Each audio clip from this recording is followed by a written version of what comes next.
Olá, eu sou o professor Elton Cândido e hoje nós vamos falar sobre classificação das constituições. Antes, roda a vinheta.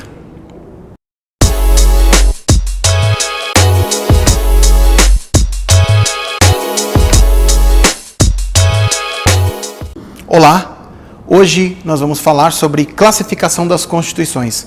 Um vídeo curto, rápido, para a gente gravar esse tema no direito constitucional, que é objeto de exame da ordem e também de alguns concursos públicos espalhados aí pelo Brasil. Frase que você precisa gravar: pedra formal. Grave essa frase, é um mnemônico: pedra formal. Primeira classificação é quanto o seu conteúdo. As constituições, elas podem ser de acordo com a doutrina formal ou material. O que seria uma constituição formal? É aquela que no seu texto constitucional, quando você abre a Constituição, ali você vai encontrar o quê? Matéria constitucional especificamente, mas também matéria não constitucional. Ou seja, ela é mais ampla com relação àquilo que ela aborda dentro do texto. A exemplo da nossa Constituição. Ali você tem, por exemplo, objeto de alguns artigos e de alguns capítulos que, se não estivessem ali, poderiam estar numa lei infraconstitucional, por exemplo. O artigo 242, parágrafo 2º. Lá fala do Colégio Dom Pedro II, que fica lá no Rio de Janeiro.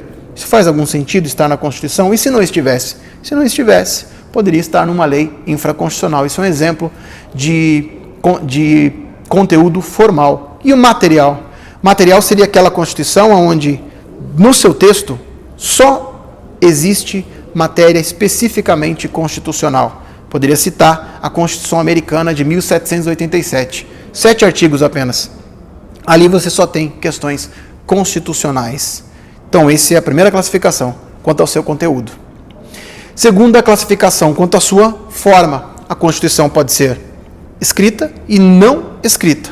Obviamente, a Constituição escrita trata-se do quê? De um documento. Esse documento ele é solene e trata de matéria constitucional. Exemplo, a nossa Constituição de 88, originária, decorrente do poder constituinte originário. Ou seja, quando se elaborou a Constituição, elaborou-se dentro da forma escrita. Essa é a nossa Constituição. Mas existem constituições que não são escritas. Exemplo, a Constituição inglesa. Lembrando que a Inglaterra, o seu ordenamento jurídico segue a tradição do common law, ou seja, os costumes ali, tem uma peculiaridade, um poder, uma força maior do que a própria lei. Então, esse é um exemplo quanto à sua forma não escrita. Terceira classificação, quanto à sua forma ao seu modo de elaboração. A Constituição ela pode ser dogmática ou ainda ela pode ser histórica. A Constituição dogmática é aquela que é fruto de um trabalho legislativo, de um amplo debate. Exemplo, a Constituição de 88. A Constituição de 88 ela foi uma ruptura com o regime anterior. Essa ruptura ocorreu durante décadas, de 70, de 80, movimentos populares, estudantil, artistas, advogados, trabalhadores. Tudo isso, todo esse debate deu origem à Constituição de 88. Por isso que ela é dogmática. E a Constituição histórica? A Constituição histórica, ela não existe uma ruptura histórica como a nossa. O que existe é uma evolução lenta da sua história e ela é elaborada durante todo esse trâmite. Exemplo, como eu já disse, a própria Constituição inglesa. A própria Constituição inglesa, ela foi constituída e formada ao longo da sua história. A nossa não, a nossa são rupturas de realidade, por isso que ela é dogmática. Outra classificação, a quarta classificação, diz respeito à sua origem. Quanto à sua origem, as constituições podem ser promulgadas, outorgadas, cesarista ou pactuada. A Constituição promulgada é aquela mais democrática possível. É aquela Constituição que ela é feita através dos representantes eleitos pelo povo.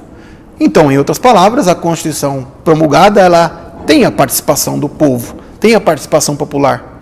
Nós tivemos 7 constituições, 4 foram promulgadas. A de 1891, a de 19 1934, a de 46 e a de 88.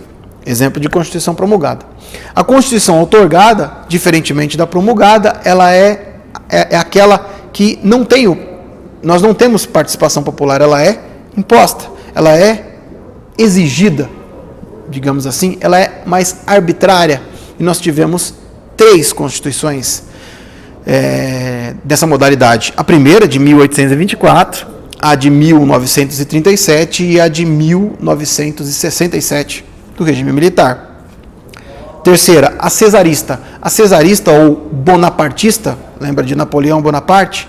É aquela em que nós temos um governante, esse governante elabora a Constituição e ele impõe? Não, ele não impõe. Ele pega essa Constituição, elaborada por ele, e entrega à população para que a população apresente a sua manifestação, se concorda ou não concorda com aquele texto, com aquela Constituição. Então, tecnicamente, ela não é promulgada e tampouco é outorgada. Na medida que o povo chancela, autoriza, concorda, ela ganha força normativa, força jurídica. Tão grave. Não é nem promulgada e tampouco outorgada. É a cesarista ou bonapartista. Quarta e última classificação de Constituição quanto à sua origem. É a pactuada ou dualista. Por que dualista? Dois lados. João Sem Terra e bárbaros. Constituição inglesa, Magna Carta Libertatum, de 1215. Os bárbaros, extremamente explorados pelo rei João Sem Terra, começaram a quê? Se rebelar contra ele. E ele, perdendo cada vez mais força, poder. Para não perder o seu reinado, existiu um pacto, um acordo de vontade entre essas duas forças políticas. E aí surge a Constituição inglesa de 1215. Perfeito? Perfeito. Quinta classificação diz respeito à sua extensão. As constituições podem ser sintéticas ou analíticas. As constituições sintética é aquela mais enxugada, é aquela mais condensada, é aquela mais resumida. Poucos artigos, texto curto. Exemplo, a Constituição estadunidense. A Constituição americana tem apenas 7 artigos. E durante o seu período em que esteve e ainda está em vigor, desde 1787, ela teve pouquíssimas alterações, aproximadamente 25, 26, 27 alterações, somente. Diferente da nossa Constituição, que é analítica. Constituição analítica é aquela mais longa, é aquela mais extensa, é aquela mais prolongada com relação ao seu texto. E diz respeito, inclusive, ao que eu disse com relação à sua forma. Tem na nossa Constituição matéria constitucional e não constitucional. Por isso que ela é analítica. E a quinta e última classificação é quanto à sua rigidez. Quanto à sua rigidez, nós temos as constituições imutáveis, rígidas e semirrígidas. A semirrígida dificilmente cai em concurso, mas no exame da ordem cai a rígida e a imutável. O que seria a Constituição rígida? Exemplo, a nossa Constituição de 88. Para uma alteração na nossa Constituição, é necessário um longo processo para que você consiga, através de uma PEC, alterar o texto constitucional. Lá no artigo 60, eu preciso do quê? Apresentar uma proposta. Essa proposta tem que ser votada nas 2 casas, em 2 turnos e com 3/5 em cada uma das votações. Mas a nossa Constituição de 88 ela é rígida. Mas já houve alguma Constituição que não foi rígida das outras 6 que restam? Sim, a primeira Constituição de 1824, ela foi uma Constituição imutável. Nos 4 primeiros anos de vigência dela, ela não existe um artigo específico falando sobre isso, em que ela não será emendada, alterada ou objeto de qualquer projeto de alteração. A primeira Constituição brasileira foi imutável nos 4 primeiros anos. Voltando à frase do começo do vídeo, pedra, formal. Formal quanto ao seu conteúdo. A nossa Constituição ela é formal. Pedra, P de promulgada, E de escrita, D de dogmática, R de rígida e A de analítica. Esse é o nosso vídeo de hoje. Espero que vocês tenham gostado. Simples, objetivo e claro.